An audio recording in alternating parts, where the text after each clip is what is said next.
All right, guys, welcome to our show. This is where we look at all the facts that surround us and how do we convert these facts into stories and stories that not just propel us but also help us sell.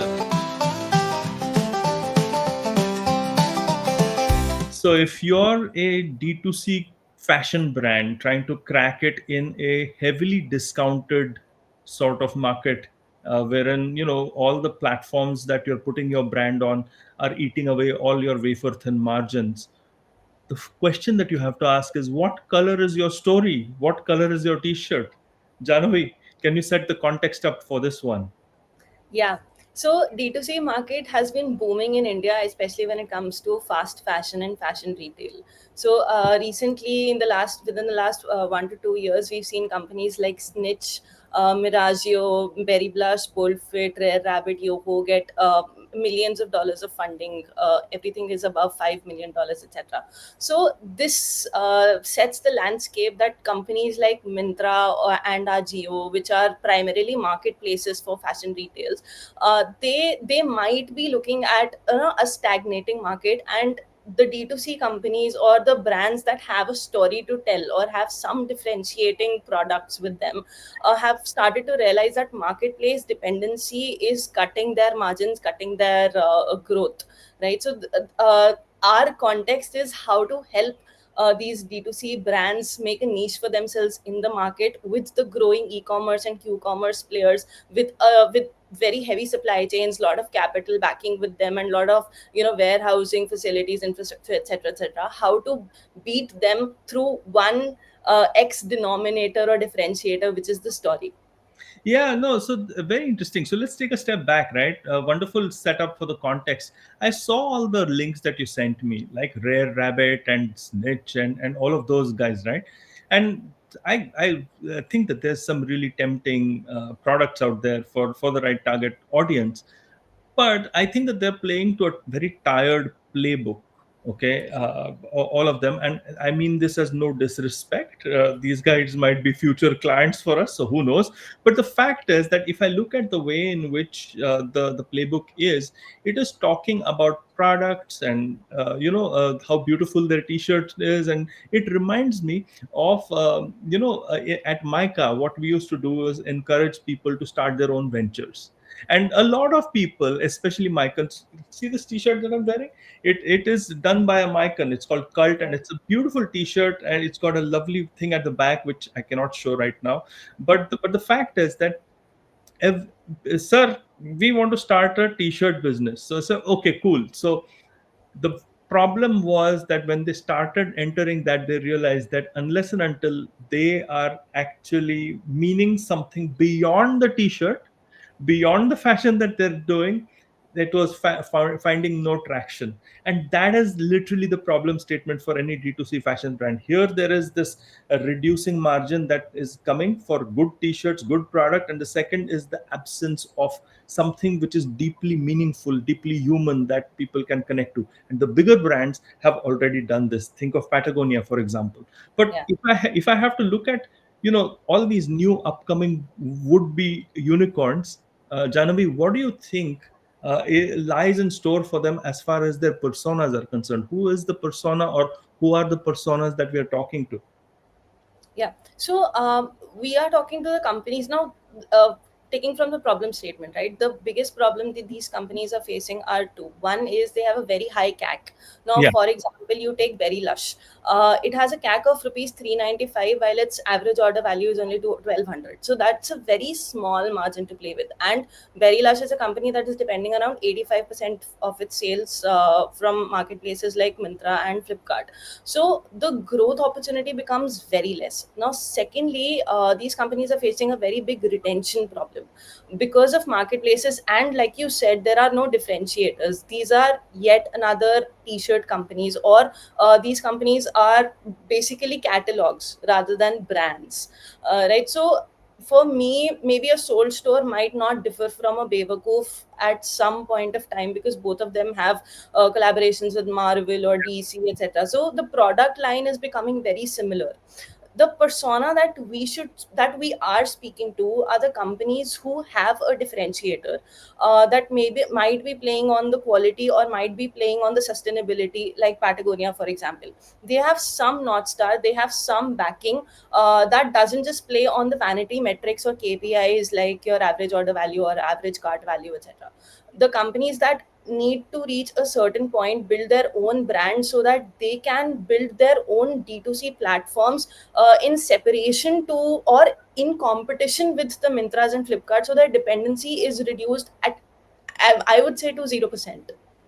No, this is really interesting because you've said so many different things, right? First of all, in the D2C area, right? If I'm looking at the trends seem to be the commoditization of the entire market because I'm getting wafer thin margin. So that's one. The second is that D2C brands are launching their own beautiful product lines. And the most critical thing that you mentioned is that most people use or bandy this term around called North Star very easily, and they kind of conflate it with goals, right? So the goals can be about profit, can be about revenue. Yeah, I mean, this is where we are trying to go. The weird thing is North Star not just means that, but it also means the purpose that you stand for, right? When you look at a purpose that you stand for, if you look at Ben and Jerry's, for example, or if you look at Patagonia, especially if you're talking of fashion, then you begin to understand that the North Star is that is what you should mean to your persona outside. Now, I was just wondering, for this persona, and let's assume that Gen Z right now are the taste makers. So let's assume that there are people who are in the taste making target segment of Gen Zers who are going for North Star. You also see a trend wherein people are very concerned about the way in which their carbon footprint is, the way in which the rest of it is. So you can either have the Sheins of the world, or you can have the Patagonias of the world on two different two ends of the spectrum rather. So if I'm looking at this persona, and if I'm looking at creating some sort of narrative for this persona to hook onto, it has to go beyond the t-shirt, right? So that's where we began this whole conversation. Now if I look at the North Star or the purpose, you have to have meaning. So if I look at, say, Rare Rabbit, and if I look at what they're doing, they're calling themselves rare. So why are they rare? What Yeah. makes them rare? So is it just the design that makes them rare? So those are the sort of questions that we might need to ask for any one of these unicorns based upon, let's say, their brand name, what their purpose is, and what their actual North Star is. What do you think? No, agreed, agreed. In fact, I was checking out Gemini and other AI platforms. Even the AI is confused about North Star.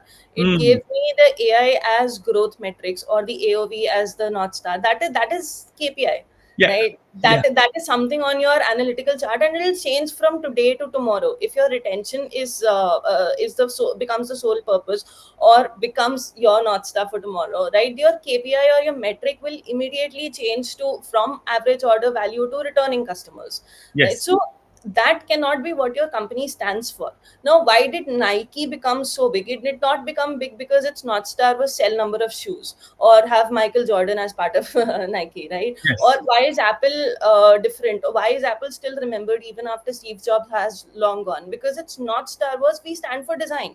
So the question is, what do you stand for? What is your identity as a brand? That becomes your North Star, and that is something that no one can take away from you. Now, you spoke about Sheen, right? So Sheen or any of these marketplaces or any of these aggregator companies, they will always keep on playing on price points. Now, the biggest problem with that is whenever China comes into the equation, every other country will lose out on price points, right? They have good labor, they have good infrastructure, they are very cheap labor, they have very cheap resources. You cannot compete with a Chinese company no matter what.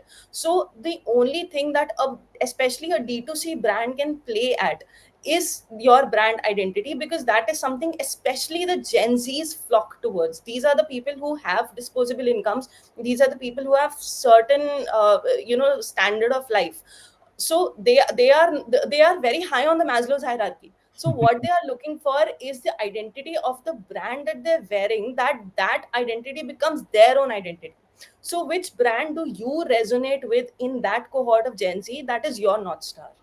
yeah. So that is really wonderful because if I look at North Star, I think it starts not from the head but from the heart.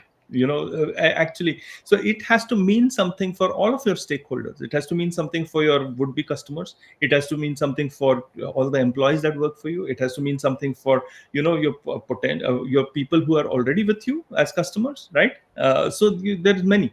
You said something really interesting, and I want to touch upon it before we move ahead on trying to solve this for people in this space, or companies in this space. And that was about retention. And this is a really critical thing. Here's the weird thing: all of these big marketplaces, they are commoditized, and so they're finding it really difficult. So if I go to a Mintra or a Flipkart or an Amazon, I'm going to get similar stuff. I'm Yeah. going to get similar stuff, and the meaning is then converted into a lower order meaning, which is basically connected to three things. One is product, the second is price, and the third is convenience, right? So all of these are lower order meanings. Now if I'm trying to move it to an upper higher order meaning, I cannot just be dependent upon these marketplaces, because but just associating with those marketplaces, I'm already going to a lower order meaning. So Yeah. where is the higher order meaning? And trust me, if I'm buying Nike from a store, and if I'm buying Nike from an Amazon or whatever it is, those are two different experiences, and that is because of the story that I'm already creating in my own head based upon what I'm buying.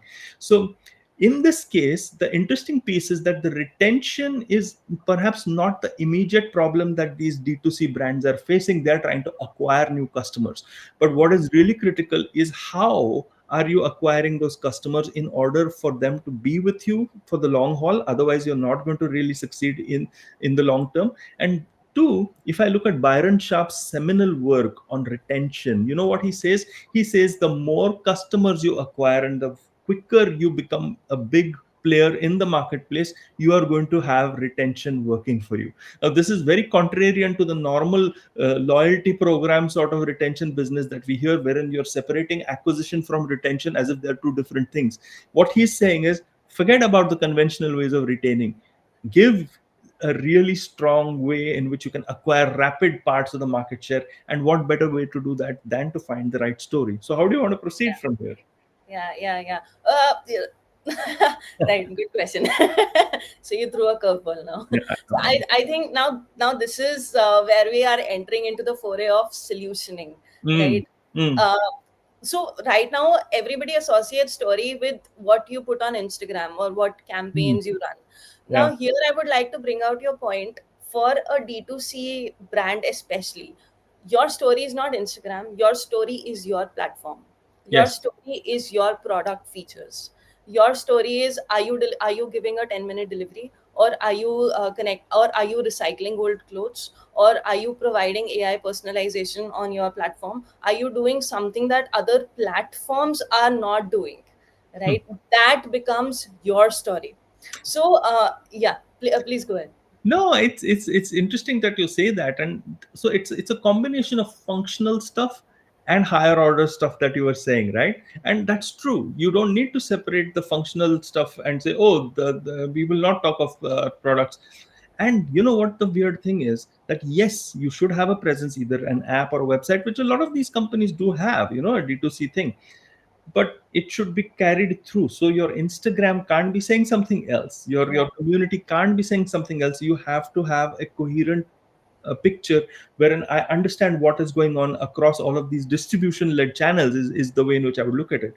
yeah, But if I have to now solve for any one of these, right, the way in which I would solve for it is to look at, okay, firstly, what's the persona? So if I'm looking at Gen Z, people say, oh, Gen Z is the segment, but there are, literally many kinds of Gen Z people. So if I look at some Gen Z people, they are all about the practicality, they are all about the functionality, they are saying, they're looking through brands. You see, they're looking through brands and say, no, you know what, this is. And the second, cohort within Gen Z can be the exact opposite. So they can be the ones who are bleeding hearts. They're the ones who want to save the environment. They're really angry with the boomers and maybe the Gen Xers for ruining the planet for them, and stuff like that. So it becomes really critical for you to understand which story is going to resonate, right? yeah, Which story is going to resonate, because not all stories are equal. What color is your T-shirt really is not just what is written here, but where it comes from, right? And who's made it, and what's the origin story, and so on and so forth. What do you think? That's a very beautiful line that you just said. So you start with your origin story. Your origin story becomes your north star, or Mm. paves the way for Leads, your yeah. north star, right? The moment your north star is fixed, then you start on your communication. Now your communication, like you said, will heavily depend on the Gen Z, and not just the entire segment, but the cohorts within the Gen Z. So look at the emotional psychology of Gen Z. What is the cohort that you want to target? If you're a Patagonia, you cannot speak to somebody who wants affordability.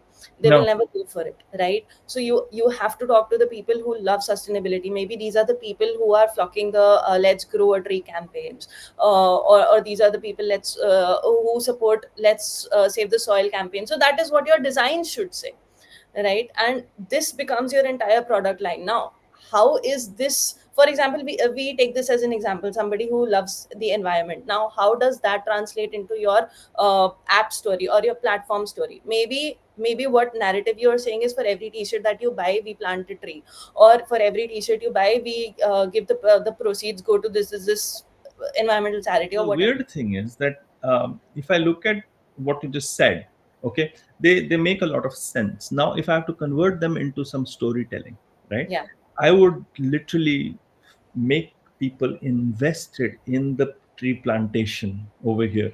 I would make people understand how those trees are growing, what is going on about a particular piece of land that was arid before and now it's suddenly verdant and stuff like that. So it literally means the conversion, the usage of a story means the conversion of some sort of mission or vision statement into, something which is provoking emotions that you can see. And what better way to show it, right? Than to show it. So a story is not necessarily something that you're typing or reading in a book. It's something which is kind of communicated viscerally. Now, yeah, here's another way in which we can crack this whole story angle, and this was what struck to me because I used that Ben and Jerry's example before. So, if I look at the way in which this has worked for Ben and Jerry's, is because they know who the founders are. They're holding them accountable. mm, They know that they stand for something and they don't stand for something, and they are very public about it, and they have latched onto a movement, they have connected to a trend. Okay, and so therefore their ice cream is almost secondary. Here's a nice way to look at it.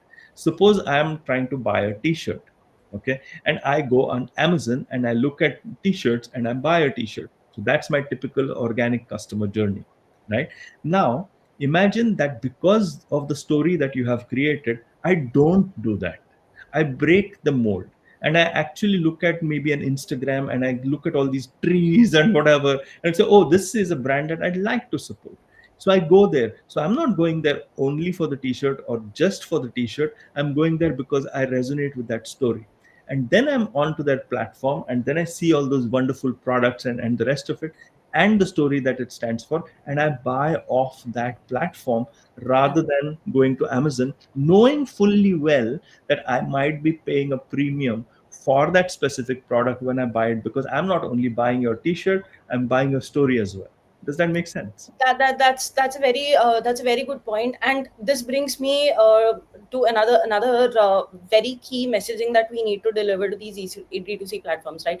See, at the end of the day, the business goal remains the same, that people will always choose affordability before they Yeah. choose a cause. Maybe for the first two t-shirts they might go for the cause, but Yeah. after that the affordability becomes a big factor. So you're not just competing with a snitch, is not just competing with a berry lush or whatever, a rare rabbit, right? It is also competing with Amazon, it is also competing with Mintra. So after it's already laid down its story, what makes the people keep coming back to your platform to purchase the premiumized t-shirts which are not at a discount, right? So now, first of all, you have to definitely go for the hooked framework, where you make the ability, the motivation, and the ease of use very clear.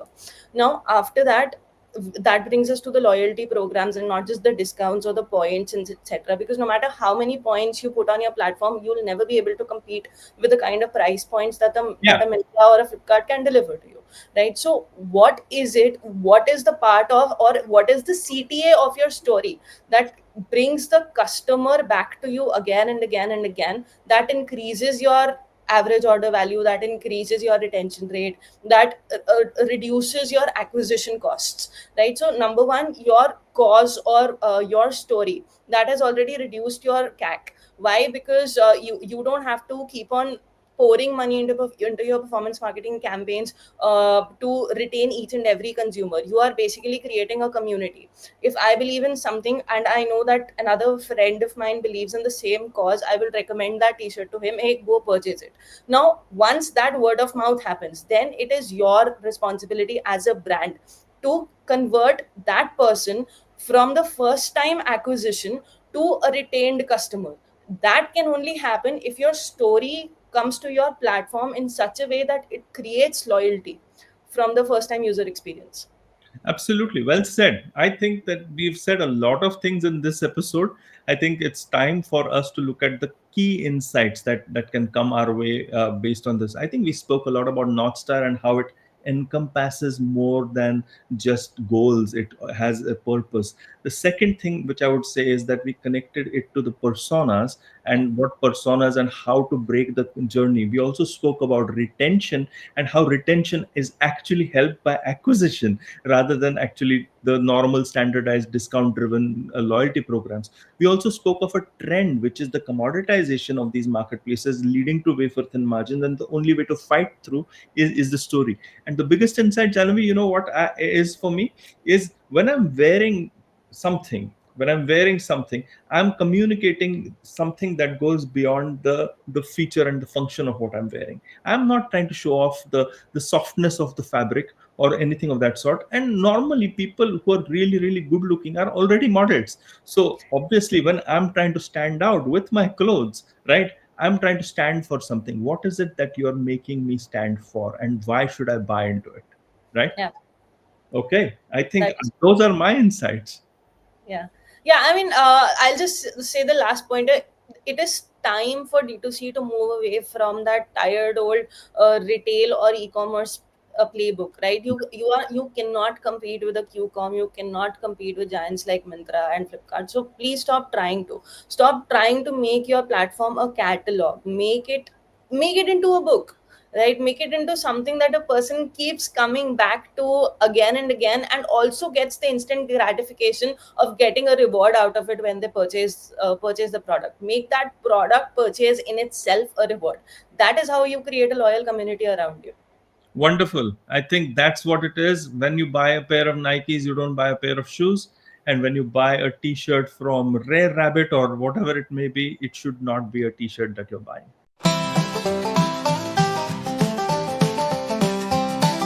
Well, thank you so much for joining us. I hope that this episode contributed a lot towards your understanding of how facts can turn into stories. So, if you like this episode, do join and subscribe to this channel and make sure that you don't miss out on any single episode of ours. And of course, if you like this episode, there might be some useful stuff given down in the links below, which you want to check out. And do remember, we come out with an episode once every week. We try to figure out what are the facts in a specific case. And Janavi, you have anything to add? Yes.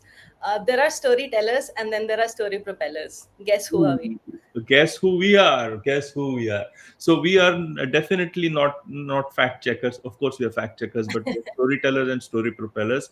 Do join us at Fable Lab and enjoy the rest of your day.